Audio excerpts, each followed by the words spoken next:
ശബരിമല കേസുമായി ബന്ധപ്പെട്ട് തന്ത്രിയെ അറസ്റ്റ് ചെയ്തു. അറസ്റ്റ് ചെയ്തപ്പോൾ അതിനെ പിന്തുണയ്ക്കുന്നവരുമുണ്ട്, എതിർക്കുന്നവരുമുണ്ട്.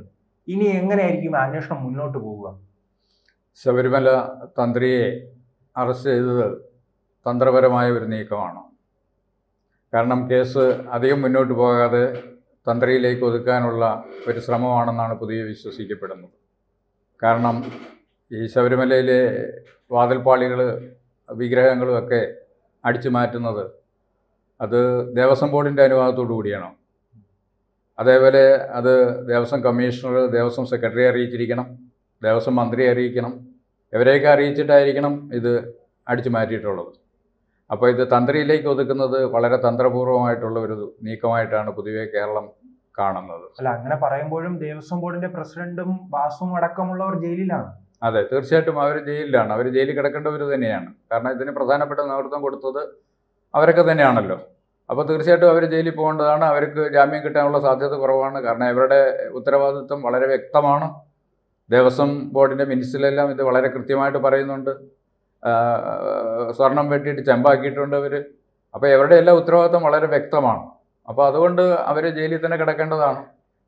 പക്ഷേ തന്ത്രി എന്ന് പറയുന്നത് എന്താ ചെയ്യുക? ദേവസ്വം ബോർഡ് ഒരു തീരുമാനം എടുത്തു കഴിഞ്ഞാൽ അതിൻ്റെ മുകളിൽ തന്ത്രിക്ക് എന്താണ് അധികാരമുള്ളത്? അപ്പോൾ ദേവസ്വം ബോർഡാണ് അതിൻ്റെ ഉത്തരവാദിത്വം ഉള്ളത്. ദേവസ്വം ബോർഡിന് തന്ത്രിക്ക് അറിയാമല്ലോ, നമ്മുടെ മുന്നിൽ ഒരു കള്ളത്തരം നടക്കുമ്പോൾ. അതെ, കള്ളത്തരമാകുന്നുണ്ട് നമ്മുടെ മുന്നിൽ.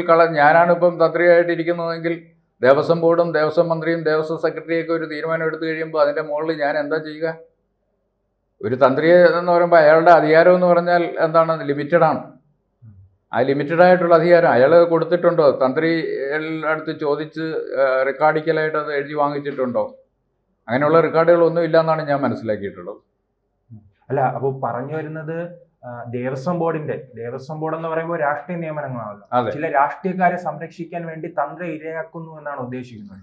തീർച്ചയായിട്ടും തന്ത്രി ഇരയാക്കുന്നതാകണം എന്നാണ് പൊതുവെ വിശ്വസിക്കപ്പെടുന്നത്. കാരണം രാഷ്ട്രീയമായിട്ടൊരു തീരുമാനം എടുത്തു കഴിയുമ്പോൾ തന്ത്രിക്ക് ഇത് തടയാനുള്ള കഴിവും കപ്പാസിറ്റിയും ഒന്നും ഉണ്ടാവില്ല. അദ്ദേഹം അവിടുത്തെ പൂജയ്ക്ക് നേതൃത്വം കൊടുക്കുന്നു. ഇതിൻ്റെയൊക്കെ ആജ്ഞ വാങ്ങിക്കണം. കാരണം ഇതെല്ലാം നിശ്ചയമായിട്ടും ദേവസ്വം ബോർഡിൻ്റെ മാനുവലിൽ പറയുന്ന രീതിയിലായിരിക്കണം ഈ കാര്യങ്ങളെല്ലാം ചെയ്യുന്നതെങ്കിൽ തന്ത്രിക്കും ഉണ്ടാകും. പക്ഷേ ഇതൊന്നും അവരുടെ ഇഷ്ടമനുസരിച്ച് ഒരു ദേവസ്വം ബോർഡ് തീരുമാനം എടുക്കുന്നു. അത് എടുത്തുകൊണ്ട് പോകാൻ ഒരാളെ ആതറൈസ് ചെയ്യുന്നു. അങ്ങനെ ആതറൈസ് ചെയ്തുകൊണ്ട് പോകുമ്പോൾ തന്ത്രിക്ക് ഇത് തടയാനുള്ള കഴിവ്, അയാൾ ഫിസിക്കൽ ഫോഴ്സ് ഉപയോഗിച്ചുകൊണ്ട് തടയാൻ പറ്റും? അത് പറ്റത്തില്ലല്ലോ. അപ്പോൾ തീർച്ചയായിട്ടും തന്ത്രി ഇത് അറിയാമായിരിക്കും. അറിഞ്ഞിട്ട് തന്ത്രി എന്ത് ചെയ്യും? പത്രസമ്മേളനം നടത്താൻ പറ്റുമോ? ശബരിമലയിലെ തന്ത്രി ഇങ്ങനെ വാതിൽപ്പാളികൾ കൊണ്ടുപോയിട്ടുണ്ട് എന്ന് പറഞ്ഞൊരു പത്രസമ്മേളനം നടത്താൻ പറ്റുമോ? പറ്റിക്കഴിഞ്ഞാൽ അയാൾക്ക് അവിടെ അറിയിക്കാമല്ലോ. കോടതിയുടെ അധികൃതർ തന്നെ അവിടെ ഉണ്ടല്ലോ. അതെ, കോടതിയുടെ അധികൃതരാണല്ലോ ഇത് അറിയിച്ചിരിക്കുന്നത്. ദേവസ്വം വിജിലൻസ് ഉണ്ട്. ദേവസ്വം വിജിലൻസ് ആണ് ഇത് അറിയിച്ചിരിക്കുന്നത്. അല്ല, അന്ന് അറിയിച്ചില്ല. അതെ, അറിയിച്ചിട്ടില്ല. അപ്പോൾ തന്ത്രിയുടെ റോൾ എന്ന് പറയുന്നത് ഇതിനകത്ത് വളരെ പരിമിതമാണ്. തന്ത്രിക്ക് ഇത് എത്രമാത്രം തടയാൻ കഴിയും? ഇപ്പം ഞാനാണ് അവിടെ തന്ത്രിയായിട്ട് ഇരിക്കുന്നതെങ്കിൽ പോലും എനിക്ക് എന്ത് ചെയ്യാൻ കഴിയും അതിനകത്ത്? തന്ത്രി ഒരുപക്ഷെ നിസ്സഹായനായിരിക്കാം എന്നാണ് ഞാൻ മനസ്സിലാക്കുന്നത്. പ്രതിപക്ഷ പാർട്ടികൾ ആരോപിക്കും പോലെ മുൻ മന്ത്രിയെ രക്ഷിക്കാൻ വേണ്ടി തന്ത്രിയെ പിടിച്ചകത്തിട്ടു. അതാണോ താങ്കൾ ഉദ്ദേശിച്ചത്? പൊതുവെ ഒരു മുദ്രാവാക്യം എന്ന് പറയുന്നത് ഇതാണ്: മന്ത്രിയെ രക്ഷിക്കാൻ തന്ത്രിയെ അകത്താക്കി എന്നാണ് പറയപ്പെടുന്നത്. അപ്പോൾ എല്ലാവരും അറിഞ്ഞിട്ടുണ്ടാവും ഈ കാര്യങ്ങൾ. തന്ത്രിയും മന്ത്രിയും എല്ലാവരും അറിഞ്ഞിട്ടുണ്ട്. എല്ലാവരും ചേർന്നൊരു ഗൂഢാലോചനയാണെന്ന് നമുക്ക് വേണമെങ്കിൽ പറയാം. കാരണം ഇത് ആരും അറിയാതെ ഒരു രഹസ്യമായിട്ട് ഒരു ദിവസം രാത്രി കൊണ്ടുപോകാൻ പറ്റുന്നതല്ല. അതുമാത്രമല്ല, ശബരിമലയിലെ ഈ വാതിൽപ്പാളികളൊക്കെ എന്തെങ്കിലും റിപ്പയർ ആവശ്യമുണ്ടെങ്കിൽ ഇത് അവിടെ തന്നെ ചെയ്യണമെന്നാണ് ദേവസ്വം മാനുവലിൽ പറയുന്നത്. പിന്നെ ഇതെങ്ങനെ പുറത്തോട്ട് കൊണ്ടുപോയി? ഇത് തന്ത്രി കൊണ്ടുപോകാൻ പറഞ്ഞോ? ഇല്ലല്ലോ. തന്ത്രിയല്ലല്ലോ ഇത് കൊണ്ടുപോകാൻ പറഞ്ഞിരിക്കുന്നത്. ദേവസ്വം ബോർഡല്ലേ തീരുമാനം എടുത്തിരിക്കുന്നത്. അപ്പോൾ ദേവസ്വം ബോർഡിനാണ് പ്രധാനമായിട്ടും അതിൻ്റെ ഉത്തരവാദിത്തമുള്ളത്. ദേവസ്വം ബോർഡിനുണ്ട്, ദേവസ്വം സെക്രട്ടറി ഉണ്ട്. നയപരമായ തീരുമാനങ്ങൾ എടുക്കുന്നത് ദേവസ്വം സെക്രട്ടറിയും ദേവസ്വം മന്ത്രിയുമാണ്. അപ്പോൾ ഇവരെല്ലാം ഇതറിഞ്ഞിട്ടുണ്ടാവണം. ഇതറിയാതെ അവർ പോകില്ല. ഈ ശബരിമലയുമായി ബന്ധപ്പെട്ട് എല്ലാ ദിവസങ്ങളിലും, എല്ലാ സീസണിലും, എല്ലാ സമയത്തും വിവാദങ്ങൾ നിറഞ്ഞു നിൽക്കുകയാണ്. ഈ ശബരിമലയെ കൃത്യമായി തന്നെ ജനങ്ങൾ ആഗ്രഹിക്കുന്ന, ഭക്തർ ആഗ്രഹിക്കുന്ന രീതിയിലേക്ക് പ്രവർത്തനം മുന്നോട്ട് കൊണ്ടുപോകാൻ എന്ത് ചെയ്യാൻ കഴിയും ഇനി മുൻപോട്ട്? ഇപ്പം ശബരിമലയ്ക്ക് ശരിയായിട്ടുള്ളൊരു മാനുവലുണ്ട്. ശബരിമല ക്ഷേത്രങ്ങളിലെ പൂജകളെക്കുറിച്ചാണെങ്കിലും അവിടെ ചെയ്യേണ്ട ഓരോ ആക്ടിവിറ്റീസിനെ കുറിച്ചും അറിയാവുന്നവർ പണ്ട് മുതലേ എഴുതി വെച്ചിട്ടുണ്ട്. ആ മാനുവൽ അനുസരിച്ച് ശബരിമലയിലെ പ്രവർത്തനങ്ങൾ മുന്നോട്ട് കൊണ്ടുപോവുകയാണെങ്കിൽ ശബരിമലയിൽ ഒരു ബുദ്ധിമുട്ടും ഉണ്ടാകുന്നില്ല. അവിടെ പ്രധാനമായിട്ടുള്ള പ്രശ്നം എന്ന് പറയുന്നത് വിശ്വാസമില്ലാത്തവർ ശബരിമലയുടെ ദേവസ്വം ബോർഡ് പ്രസിഡൻ്റാകുന്നു, മെമ്പർമാരാകുന്നു. ആ ദേവസ്വം ബോർഡ് പ്രസിഡന്റും മെമ്പർക്കും ഒന്നും ശബരിമല വിശ്വാസമില്ല. അവർ ശബരിമലയിൽ പോയി ദേവസ്വം മന്ത്രി വാസവൻ ശബരിമലയിൽ പോയി തീർത്ഥം വാങ്ങിക്കുന്നു, എന്നിട്ട് പുറത്തോട്ട് കളയുന്നു. അവിടെ ശബരിമലയിൽ ഒരു ഭക്തൻ ചെയ്യുന്നത് എന്താണ്? അപ്പോൾ ശബരിമല ചെയ്യുന്നവർ വിശ്വാസമില്ലാത്തവർ അവിടേക്ക് പോകാതിരിക്കുകയാണ് ചെയ്യേണ്ടത്. അപ്പോൾ ശബരിമല പോകുന്നവർക്ക് അവിടെ വിശ്വാസം ഉണ്ടാവണം. ദേവസ്വം ബോർഡ് പ്രസിഡന്റിന് വിശ്വാസം ഇല്ലെങ്കിൽ പിന്നെ എങ്ങനെ ദേവസ്വം ബോർഡ് പ്രസിഡന്റ് ആകും? പ്രത്യേകിച്ചും വിശ്വാസികളായിട്ടുള്ള MLA-മാരിൽ നിന്നാണല്ലോ ശബരിമലയിൽ ദേവസ്വം ബോർഡൊക്കെ ചൂസ് ചെയ്യേണ്ടത്. അപ്പോൾ ദേവസ്വം ബോർഡിൽ അല്ലെങ്കിൽ ശബരിമല അയ്യപ്പനിൽ വിശ്വാസം ഇല്ലാത്തവർ അവിടെ ചെല്ലുമ്പോഴാണ് ഇത്തരത്തിലുള്ള പ്രശ്നങ്ങൾ ഉണ്ടാകുന്നതെന്നാണ് ഞാൻ മനസ്സിലാക്കുന്നത്. അല്ല, ഇതിനെ എങ്ങനെ പരിഹരിക്കാൻ കഴിയും? പരിഹരിക്കാൻ ഇത് ശക്തമായിട്ടുള്ള നടപടികൾ ആവശ്യമാണ്. ഇത് ആരൊക്കെയാണ് അയ്യപ്പൻ്റെ സ്വർണം മോഷ്ടിച്ചുകൊണ്ട് പോയിട്ടുള്ളത്? അയ്യപ്പൻ വെറുതെ വിടുമെന്ന് എനിക്ക് തോന്നുന്നില്ല. അയ്യപ്പൻ ഇതെന്നായാലും കണ്ടെത്തും. അങ്ങനെയുള്ളവരാണ് തീർച്ചയായിട്ടും അകത്തേക്ക് പോകുന്നത്. അപ്പോൾ ഓരോരുത്തർ പോയിക്കൊണ്ടിരിക്കുകയാണ്. ഈ അന്വേഷണം ഇവിടെയൊന്നും അവസാനിക്കുമെന്ന് എനിക്ക് തോന്നുന്നില്ല. ഇതിൻ്റെ പുറത്തോട്ട് കേരളത്തിന് പുറത്തേക്കുണ്ട് വലിയ വിഗ്രഹ എക്സ്പോർട്ടേഴ്സൊക്കെ ഇതുമായിട്ട് ബന്ധപ്പെട്ടിട്ടുണ്ട്. അപ്പോൾ പലതരത്തിലുള്ള ആളുകൾ ഇതുമായിട്ട് ബന്ധപ്പെട്ടിട്ടുണ്ട്. ഇവരെയൊക്കെ അറസ്റ്റ് ചെയ്യണം. ഈ പണം എവിടെ പോയി, ഈ സ്വർണം എവിടെ പോയി, ഈ വിഗ്രഹങ്ങൾ എവിടെ പോയി, ഇതൊക്കെ കണ്ടെത്തണം. ഇതൊന്നും ഇതുവരെ കണ്ടെത്താൻ സിറ്റിന് കഴിഞ്ഞിട്ടില്ല. അത് കണ്ടെത്തുക എന്നുള്ളതാണ് ഏറ്റവും പ്രധാനമായിട്ടുള്ള കാര്യം. അത് കണ്ടെത്തിയാലല്ല ഇത് ആരൊക്കെ എവിടെയൊക്കെ കൊണ്ടുപോയിട്ടുണ്ട്, എത്ര പണം വാങ്ങിച്ചിട്ടുണ്ട്, ഈ പണം എന്ത് ഉപയോഗിച്ചു, എവിടേക്കാണ് ഈ പണം പോയിരിക്കുന്നത്, ഇതൊക്കെ അന്വേഷിക്കേണ്ടത് വളരെ പ്രധാനപ്പെട്ട ആവശ്യമാണ്. അപ്പോൾ സിറ്റിൻ്റെ പ്രവർത്തനം എന്ന് പറയുന്നത് ഇപ്പോൾ തുടങ്ങിയിട്ടേ ഉള്ളതെന്നാണ് എനിക്ക് തോന്നുന്നത്.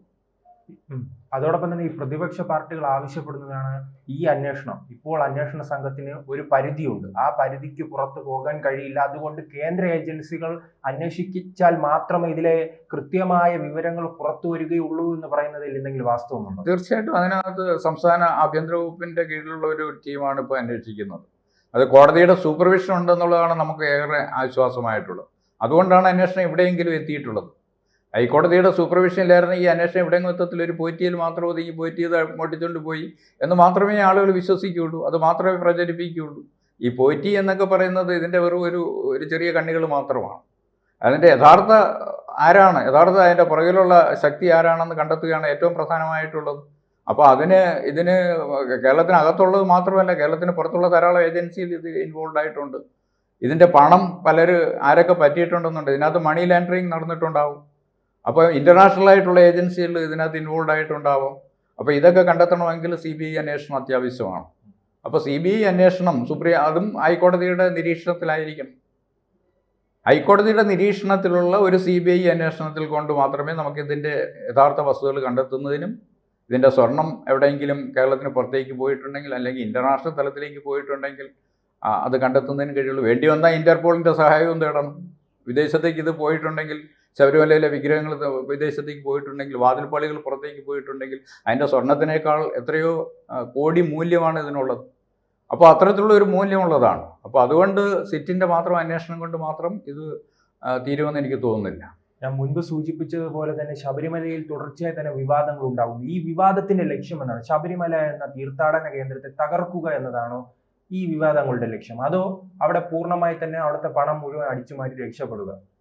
ശബരിമലയിലെ സ്വർണം, വിലപിടിപ്പുള്ള സാധനങ്ങൾ അടിച്ചു മാറ്റുക എന്നുള്ളത് ഇതിൻ്റെ ഒരു പ്രധാനപ്പെട്ട ലക്ഷ്യമായിരുന്നു. അത് ഏറ്റവും പ്രധാനപ്പെട്ട ലക്ഷ്യമാണ്. അതിനുള്ള കാരണമെന്ന് പറഞ്ഞാൽ ശബരിമല ഭരിച്ചുകൊണ്ടിരുന്ന വിശ്വാസികളല്ല എന്നുള്ളത് കൊണ്ടാണ്. വിശ്വാസികളായിട്ടുള്ള ആർക്കും ആ ശബരിമലയിൽ ഭക്തി പുരസ്പരമല്ലാതെ ഒരു കാര്യവും ചെയ്യാൻ പറ്റത്തില്ല. അപ്പോൾ ശബരിമലയുടെ പവിത്രതയും പരിപാവനതയും കാത്തു സൂക്ഷിക്കണമെങ്കിൽ വിശ്വാസികളായിട്ടുള്ള ആളുകളെ ദേവസ്വം ബോർഡിൻ്റെ ഭരണം ഏൽപ്പിക്കേണ്ടത് വളരെ അത്യാവശ്യമാണ്. അതില്ലെങ്കിൽ ശബരിമലയിൽ ഇത്തരത്തിലുള്ള സംഭവങ്ങളുണ്ടാകും. അപ്പോൾ അവിശ്വാസികൾ ശബരിമല ഭരിക്കുന്നത് കൊണ്ടാണ് ഇത്തരത്തിലുള്ള പ്രശ്നങ്ങൾ ശബരിമലയിൽ ഉണ്ടാകുന്നത്.